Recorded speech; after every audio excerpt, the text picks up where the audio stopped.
What is a word or term that describes the disparity between perceived versus actual capability? There is a term or word that describes why people with average intelligence tend to be managers because their perceptions of their own capabilities are more in line with what they are actually capable of. As intelligence increases, the perception of one's capabilities tends to be underestimated while lower intelligence tends to yield an overestimation of one's capabilities. I'm not saying this statement is true or otherwise, I just know that there's a word or term that describes the phenomenon. What is that word or expression?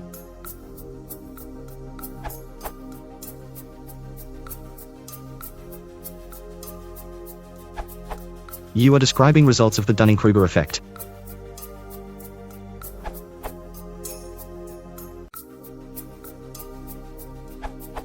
The term you are looking for is anosognosia, from the Greek, which is a composite word meaning ignorance, lack of knowledge of one's illness.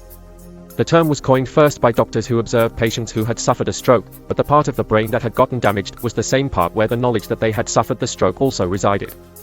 Thus when asked, "How do you feel today?" they sincerely responded, "I'm great," despite the fact that they could not move the entire left side of their body.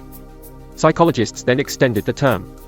They gave a knowledge test to a group of people and afterwards asked them how they thought they had performed.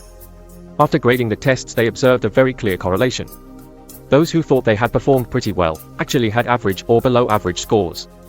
Inversely, those who were more cautious regarding their estimates had achieved top scores. The conclusion was that the skills missing from those who scored poorly were exactly the same skills that would have led them to a better judgment when asked how they thought they had performed. In simpler terms, I'm poor at math, I score poorly on a math test, and that same lack of math knowledge is also what hinders me from passing the correct judgment that I actually performed poorly in the first place.